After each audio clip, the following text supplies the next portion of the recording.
Hello guys, बात करते हैं पार्टिकल्स, मोल्स एंड मास के बारे में। देखो, एक क्वेश्चन है, यदि मेरे पास 100 ग्राम वाटर हो किसी भी बीकर में, तो क्या आप मुझे बता सकते हैं इस वाटर के अंदर, इस 100 ग्राम वाटर के अंदर कितने number of moles of water के होंगे, कितने number of molecules of water के होंगे, कितने number of atom of oxygen के होंगे, कितने number of atom of hydrogen के होंगे, या कितने number of moles of oxygen के होंगे, या कितने number of moles of hydrogen के होंगे। तो इन सारे सवालों के जो जवाब है ना, अभी थोड़ी देर में मिलने वाले हैं। देखो, हम जानते हैं कि यदि हमारे पास 1 मोल कोई ऑब्जेक्ट है, तो इसका मतलब ये है कि हमारे पास संख्या में वो इतने ऑब्जेक्ट हैं। ये क्या है? ये 1 मोल की वैल्यू है कितनी? 6.02 इंटू 10 टू द पावर 23।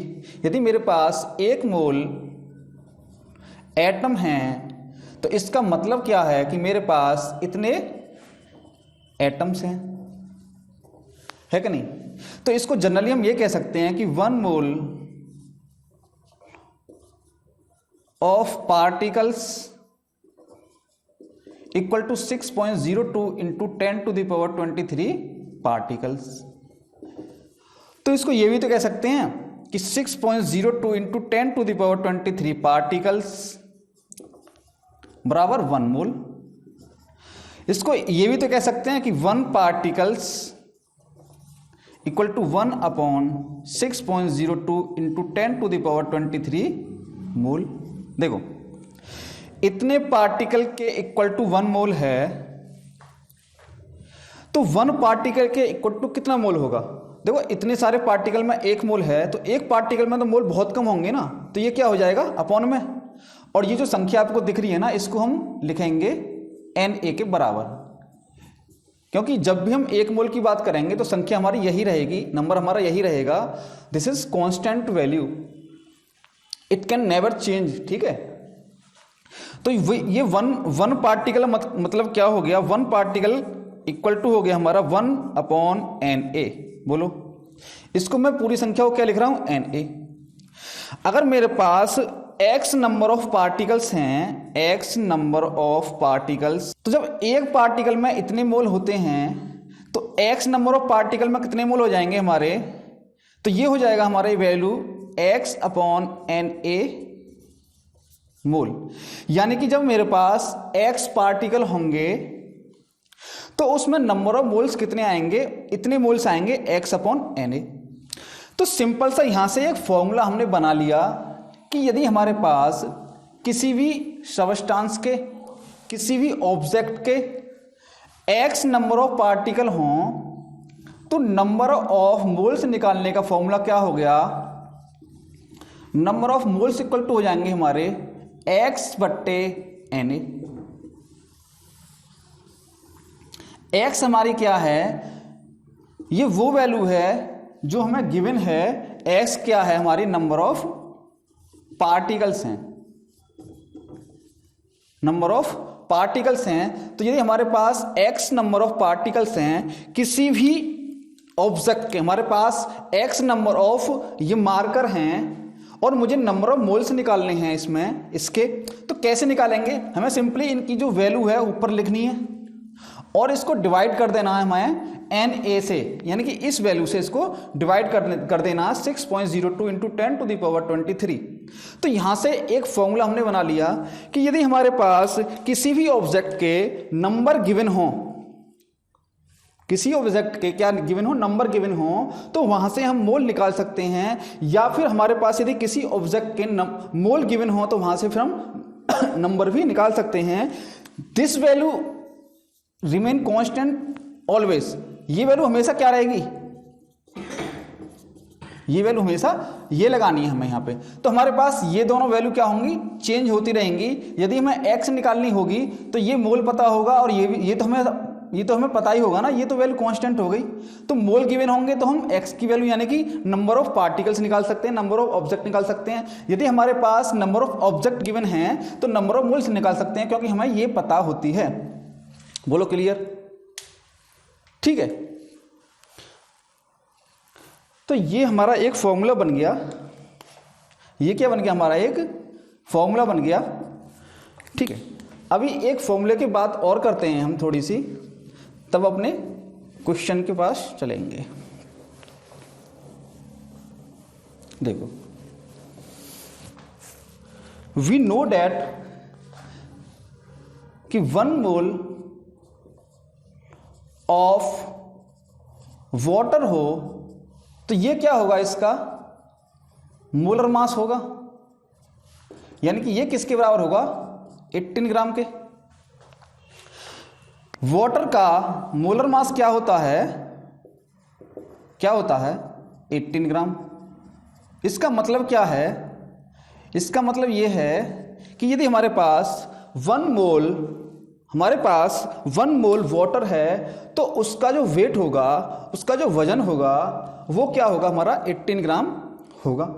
अब मैं इसको ऐसे लिख रहा हूं कि 18 gram water equal to molar mass of water.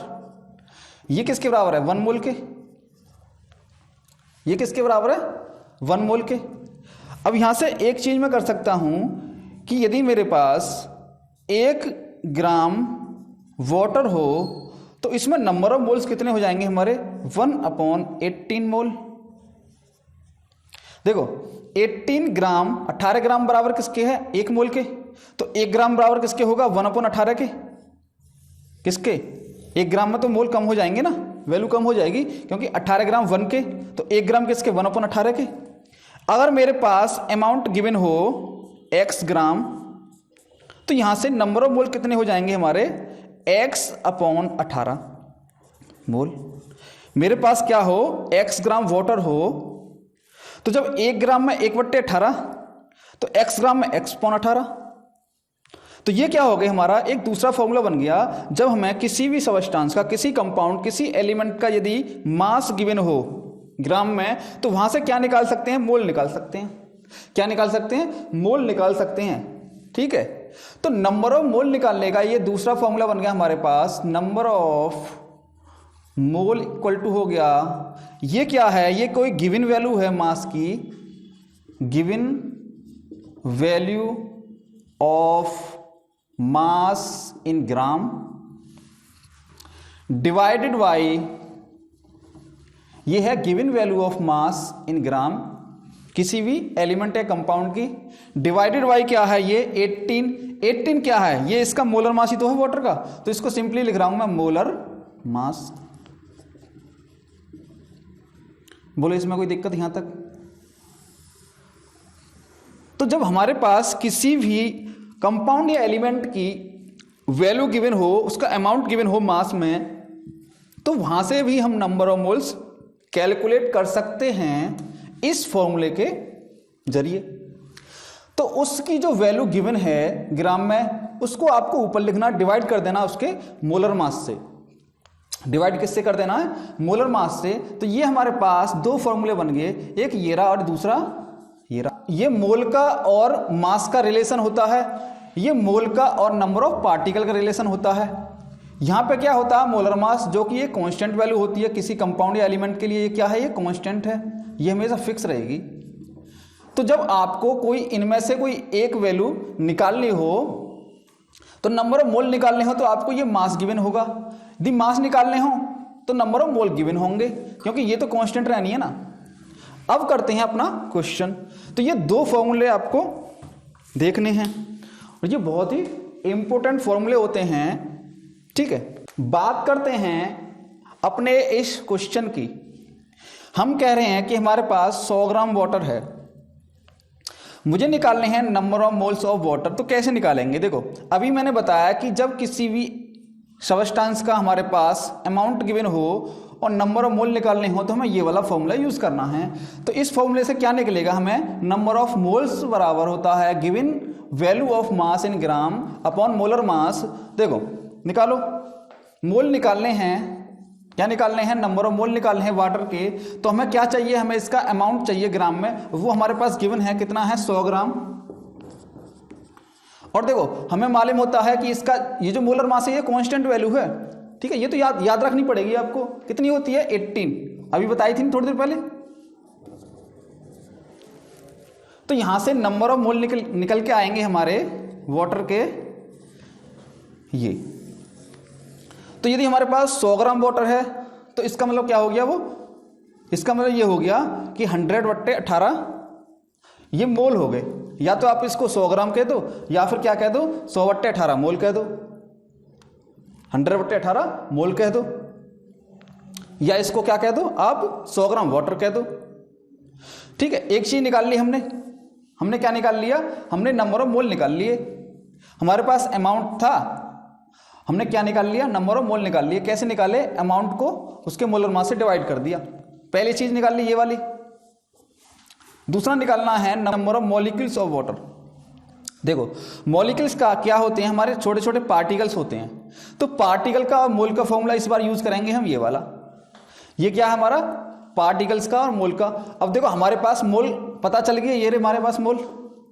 हमें क्या निकालनी है, हमें ये वैल्यू निकालनी है, क्योंकि ये क्या है, यही तो नंबर ऑफ पार्टिकल्स हैं, नंबर ऑफ मॉलिक्यूल्स हैं, और एन ए तो वैल्यू ये तो कांस्टेंट रहती है ना। तो इस फॉर्मूले के जरिए हम निकालेंगे हमारे पास मोल कितने हैं। हमारे पास फॉर्मूला ये होता है मोल इक्वल टू x/Na। x क्या है, वैल्यू निकालनी है नंबर ऑफ पार्टिकल्स। ठीक है, मोल कितने हैं हमारे पास 100/18। x हमें निकालनी होती है, ये वैल्यू हमें पता होती है 6.02 × 10⁻23। तो यहाँ से x की वैल्यू निकाल सकते हैं इजीली। तो x की वैल्यू आ जाएगी हमारी 100 × 6.02 × 10⁻23 डिवाइडेड बाई 18। तो ये वैल्यू किसकी आ गई हमारी, number of molecules of water. देखो 100 ग्राम वाटर में आप कैसे निकालोगे कितने मॉलिक्यूल्स हैं, इस फॉर्मूले से मॉलिक्यूल्स निकल आएंगे। कितने मॉलिक्यूल्स हैं, इतने मॉलिक्यूल्स, कितने 100/18 Na। ये वैल्यू क्या है, Na। ठीक है, तो ये क्या आ गया हमारे पास, इस वाटर के अंदर जो छोटे छोटे मॉलिक्यूल्स हैं ना उनकी संख्या भी आ गई। 100 ग्राम वाटर में कितने मॉलिक्यूल्स होंगे, वाटर के इतने। अभी हम बात करते हैं number of moles of oxygen. हमारे पास हमें मालूम है कि number of moles of water equal to 100/18। ये तो हमने निकाल लिए ना, ये किसके मोल हैं, ये वाटर के मोल निकाल लिए। अब मुझे निकालने हैं ऑक्सीजन के मोल। तो देखो वाटर को देखो, वाटर का मॉलिक्यूल देखो, इसके अंदर कितने ऑक्सीजन के एटम हैं एक मॉलिक्यूल में। इसमें 2 एटम ऑक्सीजन के हाइड्रोजन के हैं, एक एटम किसका है, ऑक्सीजन का। इस मॉलिक्यूल के अंदर 2 एटम हाइड्रोजन के और एक एटम किसका, ऑक्सीजन का। एक मॉलिक्यूल होगा तो एक एटम होगा। ठीक है, और जब यहां पे एक मोल होंगे ना ये, तो यहां भी ये भी क्या होंगे, एक मोल ऑक्सीजन के एटम होंगे। जब एक मोल वाटर के मॉलिक्यूल होंगे तो उसमें एक मोल क्या होंगे, ऑक्सीजन के एटम होंगे। और जब हमारे पास मोल की संख्या 100/18 आ गई, वाटर के मोल की संख्या, तो सिंपल सी बात है कि ऑक्सीजन के मोल की संख्या भी वाटर के मोल की संख्या के बराबर ही आएगी। और वो कितनी आएगी, वो भी इसी के बराबर आ जाएगी। तो ये किसके बराबर हो जाएंगे, number of moles of oxygen. ये ऑक्सीजन के मोल आ गए कितने, 100/18। जितने मोल वाटर के हैं उतने ही मोल कितने हैं, किसके हैं, ऑक्सीजन के, ऑक्सीजन एटम के, क्योंकि बराबर संख्या है, यहाँ एक है यहाँ भी एक है। निकालने हैं हमारे पास number of moles of hydrogen atom. एक मॉलिक्यूल के अंदर 2 एटम हाइड्रोजन के हैं, तो एक मोल में 2 मोल होंगे हाइड्रोजन के।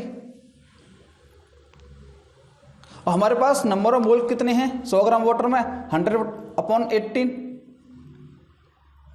तो जब हमें निकालने हो 100 ग्राम में number of mole of hydrogen के, तो यहां भी हमें 2 से मल्टीप्लाई करनी पड़ेगी, क्योंकि एक मोल में 2 मोल हाइड्रोजन है।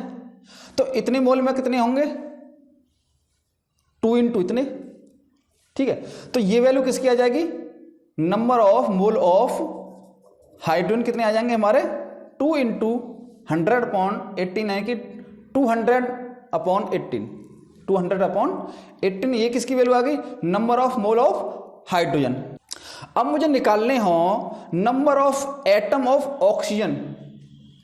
तो देखो ये तो मोल आ गए ना, तो मोल का, क्योंकि अब नंबर निकालने हैं हमें, तो मोल का और नंबर का रिलेशन यही तो होता है। तो हमारे पास मोल कितने हैं, ये रे मोल ऑक्सीजन के 100/18।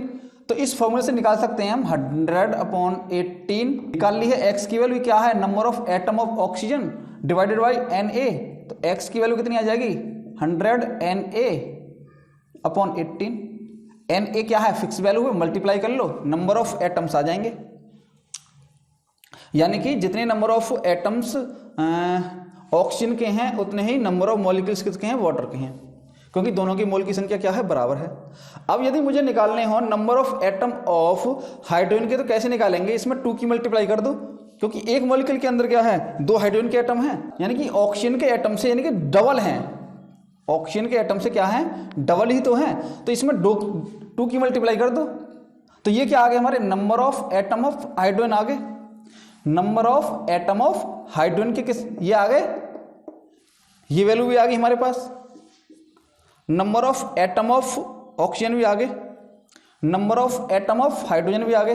बात करते हैं number of moles of electron की। देखो H2O वाटर के मॉलिक्यूल में 2 एटम हाइड्रोजन के होते हैं, 1 एटम ऑक्सीजन का होता है एक मॉलिक्यूल के अंदर। तो ऑक्सीजन के एक एटम के अंदर 8 इलेक्ट्रॉन होते हैं, हाइड्रोजन के एक एटम के अंदर 1 इलेक्ट्रॉन होता है। सिंस यहाँ पे 2 एटम है हाइड्रोजन के, तो 2 इलेक्ट्रॉन हो गए ना इसके अंदर, इसके 2 इलेक्ट्रॉन, इसके 8 इलेक्ट्रॉन। तो वाटर के एक मॉलिक्यूल में 10 इलेक्ट्रॉन हो गए, वाटर के एक मॉलिक्यूल में 10 इलेक्ट्रॉन हो गए। तो अगर मेरे पास 1 मोल वाटर के मॉलिक्यूल हों तो 10 मोल ऑफ इलेक्ट्रॉन हो जाएंगे कि नहीं,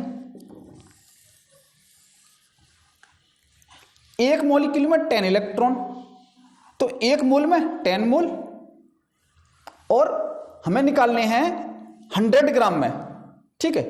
तो number of moles of electron in 100 gram water कितने होंगे, तो हमारे पास वाटर के मोल हमें पता है ना, वाटर के मोल कितने हैं, ये हैं हमारे पास वाटर के मोल।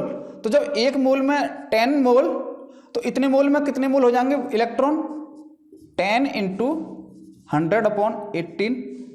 तो ये क्या आ गई, number of moles of electron आ गई। ये क्या आ गया हमारे, number of moles of electron in 100 gram of water, ये value. Number of electrons is always equal to number of protons in every atom. तो जितने number of moles of oxygen electron के होंगे उतने ही नंबर ऑफ मोल्स ऑफ किसके होंगे, proton के होंगे। तो यही वैल्यू किसकी हो जाएगी हमारे पास, number of moles of protons equal हो जाएंगे दोनों। ये मोलों की संख्या आ गई, मुझे निकालने हैं कि नंबर ऑफ इलेक्ट्रॉन्स कितने होंगे, मोल नहीं, टोटल नंबर ऑफ इलेक्ट्रॉन्स। तो इस वैल्यू से निकाल सकते हैं हम। यहां से हमें निकालनी पड़ेंगी x की वैल्यू, क्योंकि x ही क्या रिप्रेजेंट कर रहा है, नंबर ऑफ पार्टिकल्स को रिप्रेजेंट कर रहा है।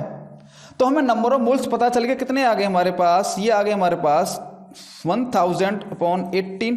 ये फॉर्मूला हमारा मोल इक्वल टू x/Na। x क्या है, नंबर ऑफ पार्टिकल्स, मोल्स हमारे पास ये रहे, इक्वल टू x की वैल्यू निकालनी है, नंबर ऑफ इलेक्ट्रॉन्स निकालने हैं, मोल हमारे पास ये रहे इलेक्ट्रॉन के, डिवाइडेड बाई Na क्या है हमारी कांस्टेंट वैल्यू 6.02 × 10⁻23। तो यहां से x की वैल्यू हम कैलकुलेट कर सकते हैं वेरी इजीली, ठीक है। तो यहां से जो x की वैल्यू आएगी वो क्या आ जाएगी हमारे पास, number of total number of electrons, total number of electrons आ जाएंगे, ठीक है। तो ये हो जाएगा हमारा 1000 × Na डिवाइडेड बाई 18। तो जितने नंबर ऑफ इलेक्ट्रॉन्स के होंगे उतने ही नंबर ऑफ प्रोटॉन्स के हो जाएंगे। तो ये सारे क्वेश्चन हमने देख लिए।